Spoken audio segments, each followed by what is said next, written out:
Meus irmãos e irmãs, pode sentar um pouquinho aí. Nós vamos fazer uma breve reflexão sobre esse evangelho de hoje, que é muito pertinente ao momento, ao nosso momento presente, tudo isso que estamos passando. Claro, é um evangelho próprio para esse tempo quaresmal, para que nos preparemos para a Páscoa do Senhor, a ressurreição do Senhor. Jesus é a ressurreição e a vida. Para nós podermos entender melhor esse texto, o evangelho de hoje, é preciso saber que Jesus tinha uma grande amizade com a família de Lázaro, Marta e Maria. A família de Lázaro é a família de Jesus também. A distância desse povoado, porque Betânia era um povoado, ficava uns 3 quilômetros de Jerusalém. Então sempre que Jesus, as suas andanças por aquele território da Judéia, Jesus então, antes de ir a Jerusalém, Jesus passava lá em Betânia. E nós vemos em vários momentos no Evangelho, Jesus que chega lá, Jesus que se alimenta também, Jesus tem essa família, essa casa, onde ele recebe acolhida, onde ele recebe todo o aconchego familiar. Então o nome Betânia, ela vem do grego, que também vem do hebraico, tem vários significados, mas uma delas é chamada casa dos pobres. Então ali é a casa dos pobres. Jesus se identifica com cada pobre, com cada necessitado, com cada um de nós. Então é lá que Jesus gosta sempre de estar. É nesse lugar que Jesus passa sempre e que Ele fica. Como é importante ter uma família. Como é importante ter um lugar para estar, para descansar, para conversar. Um lugar onde nós nos sentimos bem e somos acolhidos, somos amados, somos o que somos.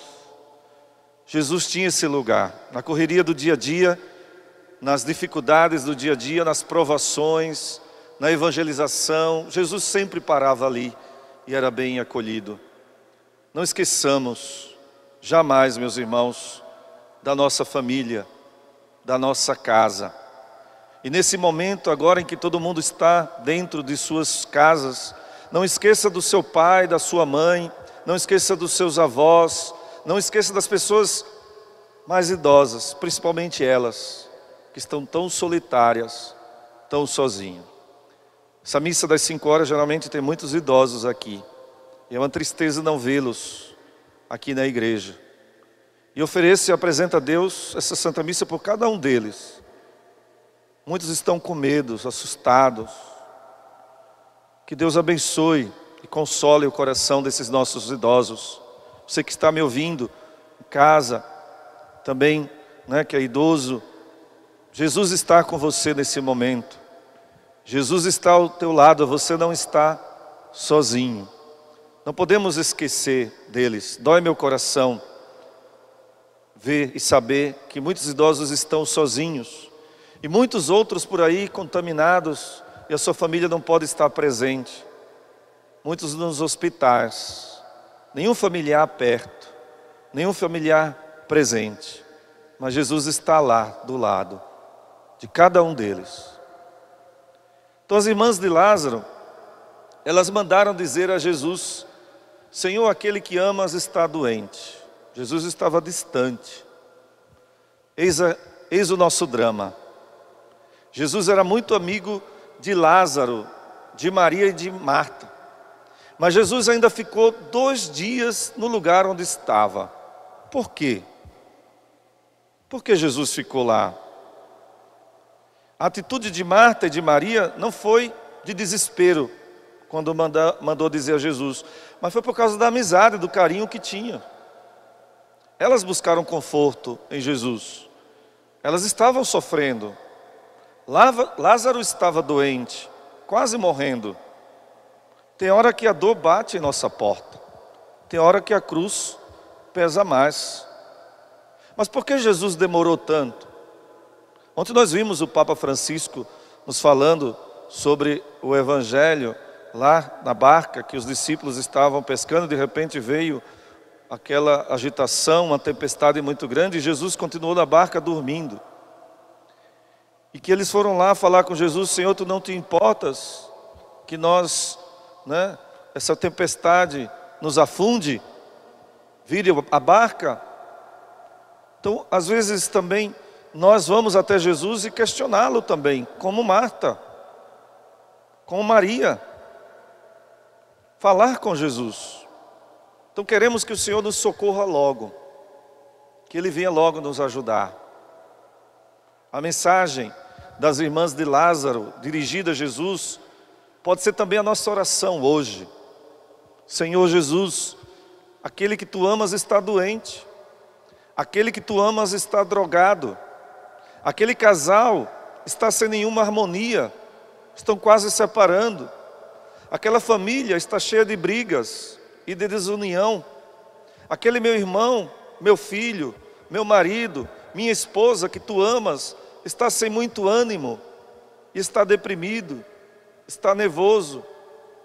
Os nossos idosos, Senhor, estão correndo risco de vida, muitos estão morrendo, muitos estão com medo, estão tristes, Senhor, e assim por diante. Façamos essa nossa oração hoje também. Falemos a Jesus da nossa dor, das nossas preocupações, das nossas angústias. Meus irmãos, nós estamos doentes de muitas maneiras, com muitas enfermidades, fraquezas, impotência. Precisamos ser curados pelo Senhor Jesus. Então, ao terminar esse nosso pedido ao Senhor, vamos esperar e confiar em Jesus, que dá a vida de Deus para quem crê nele. E vamos deixar Jesus decidir o que fazer. Não conseguimos entender o porquê da demora de Deus, é um mistério. Não conseguimos entender porque o Senhor não está agindo logo. Nós não entendemos, é um mistério. Como o Papa Francisco ontem nos disse: Senhor, acorda. Nós dizemos também: Senhor, nosso irmão está doente, os nossos irmãos estão morrendo nos hospitais, em casa. Não entendemos, mas vamos deixar Jesus decidir o que fazer, e quando e como fazer. Muitas vezes temos a tentação de ter pressa demais, mas a nossa pressa não resolve nada. Aí vem o desespero, a angústia, e aí vem a falta de fé, a descrença. Jesus sabe de tudo, porque não seguimos ao ritmo dele. Temos que seguir o ritmo de Jesus. Esta é a única solução: esperar no Senhor, apesar da aparência e circunstâncias desfavoráveis, e sem esperança nenhuma. Acreditemos em Deus e não nas circunstâncias, não no que estamos ouvindo, não no que estamos vendo. Com certeza nos dói, mas acreditemos nas palavras de Jesus. Jesus é o Salvador, não só de Lázaro, mas de todos nós.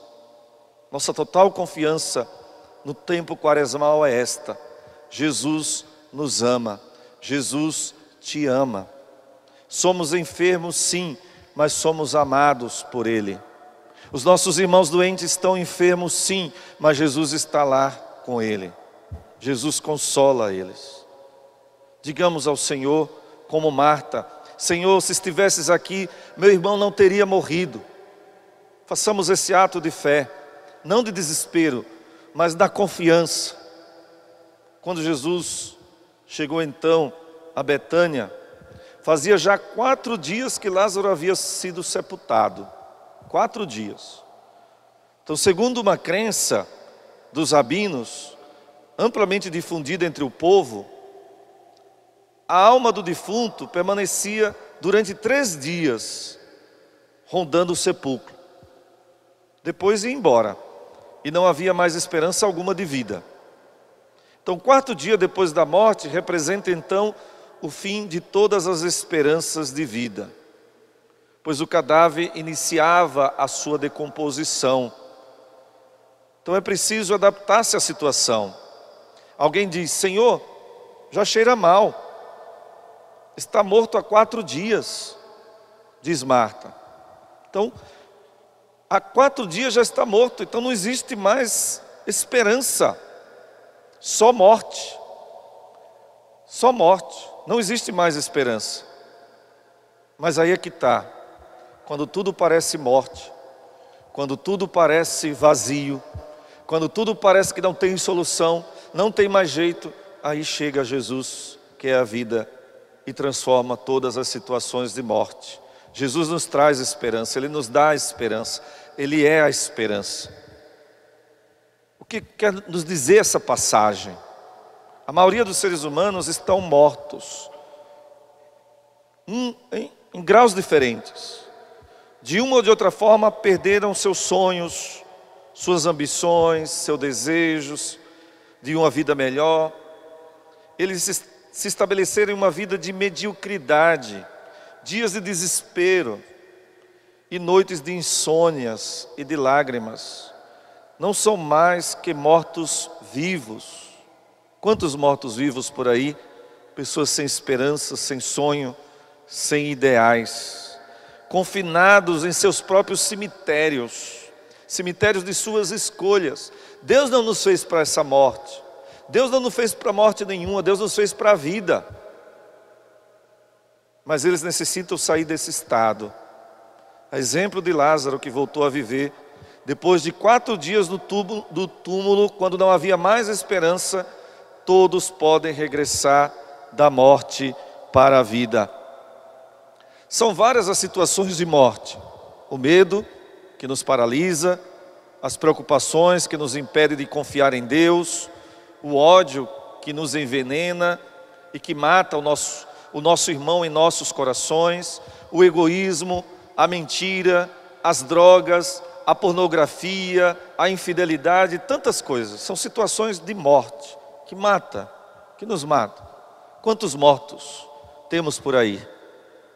E alguém diz: Senhor, já cheira mal. Sim, meus irmãos, é o cheiro de morte, de vazio existencial. É a podridão que sai das almas mortas para a vida, para Deus. É a podridão do pecado. Mas Jesus, Ele vem ao nosso encontro. Assim como Jesus foi até lá, Lázaro, aquele túmulo, Jesus vem ao nosso encontro, inesperadamente e gratuitamente, como amigo, tomando a iniciativa. É o verbo de Deus feito homem, que amigavelmente vem a nós para socorrer-nos e elevar-nos, purificar-nos. Ele nos toma ali onde estamos e nos transforma, nos dá uma vida nova. Então, ao saber que Jesus estava chegando, Maria sai ao encontro de Jesus, enquanto Marta fica em casa. Maria, ela reafirma a sua fé na ressurreição, que é obra de Deus, porém há um futuro longínquo. Ou seja, ela diz: Senhor, eu sei que Tu no final vai ressuscitar a todos. Mas Jesus vai dizer para ela: eu sou a ressurreição e a vida. Essa ressurreição não é para depois, não é para amanhã. Eu sou a ressurreição e a vida. Este é o ponto alto do trecho. Nessa resposta está condensado o conteúdo central da fé cristã, que todo relato aqui desse evangelho quer transmitir. A vida eterna que Marta espera para a ressurreição dos últimos tempos já chegou com e em Jesus. Quem crê em mim, disse Jesus, quem crê em mim, mesmo que morra, viverá. E todo aquele que vive e crê em mim, não morrerá jamais. Quem crê em Jesus já entrou na vida definitiva, já ressuscitou, já tem agora a visão eterna, como uma realidade presente, sobre a qual a morte não tem poder algum. Essa morte física é uma morte aparente, porque Jesus já venceu a morte definitiva. Ele é a vida, e a vida plena. Jesus veio para nos dar a vida. A morte só tem poder quando Jesus está ausente de nossa vida. Jesus é a ressurreição porque é a vida. Ele nos ressuscita, dando-nos pelo Espírito a vida eterna que Ele tem, que Ele é. A vida não é destruída pela morte, mas antes, simplesmente, se serve desta. A vida se serve da morte. Jesus veio não para dar pêsames, mas para dar a vida a quem crê nele. Jesus não foi ali para dar seus pêsames, né? Não foi ali para dar simplesmente um abraço e dizer a si mesmo. Mas Jesus foi ali para dar a vida plena, a vida em abundância. Mas um momento comovente que toca meu coração neste evangelho é quando Jesus vê a dor da família ali de Marta, a morte, sente aquela morte de Lázaro. Quando Jesus vê o sofrimento também de Maria, o que acontece? Jesus se comove, Jesus chora. É muito interessante, toca o nosso coração ver o próprio Deus chorar. Como Ele assumiu a nossa identidade, como Ele assumiu a nossa humanidade. Ele sofre conosco, Ele sente conosco, porque Ele nos ama e Ele está ao nosso lado. Deus nos vê, nos olha e chora conosco. Tudo isso aí acontecendo, e Jesus, Ele chora, Ele sente, Ele sofre. A sua cruz continua ali firme, e Ele está na cruz sofrendo por cada um de nós. Diante do túmulo de Lázaro, Jesus então ordena: levanta a pedra. Então, perante este Jesus que se revelou diante do túmulo de Lázaro, nós aprendemos a tirar a imensa pedra da nossa vida, a pedra de nossa incapacidade de crer em profundidade, a pedra de nossas dúvidas sobre o poder de Deus na nossa vida, a pedra das nossas culpas tão pesadas para nós, a pedra da nossa indiferença, do nosso egoísmo, quando nós não somos capazes de nos colocar no lugar do outro, como Jesus se colocou e chorou. Jesus remove essa pedra do individualismo, e nesse momento tão importante na vida do ser humano, muitas barreiras estão sendo quebradas, muitas pedras estão sendo removidas. Que Deus possa remover também essa pedra do nosso coração, de todo individualismo, de todo egoísmo. Desatai-o, disse o Senhor, e deixai-o caminhar. É a outra ordem de Jesus. Com esta ordem termina o relato. As ataduras nas mãos e nos pés, sobre o sudário, no rosto, acentua o significado da morte. A morte mantém os homens cegos, mudos e surdos, atados e asfixiados. Jesus, meus irmãos, veio para nos dar a vida, e vida em abundância. A quem iremos, Senhor? Falamos como Pedro hoje. A quem iremos, Senhor? Só Tu tens palavra de vida eterna. Para encerrar, gostaria de uma oração, rezar com vocês, uma oração de Santo Ambrósio. Cristo é tudo para nós. Se queres curar tuas feridas, Ele é médico. Se a febre te abrasa, Ele é a fonte de água fresca. Se te oprime o peso da culpa, Ele é a justiça. Se necessitas de ajuda, Ele é a força. Se temes a morte, Ele é a vida. Se desejas o céu, Ele é o caminho. Se foges das trevas, Ele é a luz. Se buscas comida, Ele é o alimento. Buscai e vede quão bom é o Senhor. Bem-aventurado o homem que espera por Ele.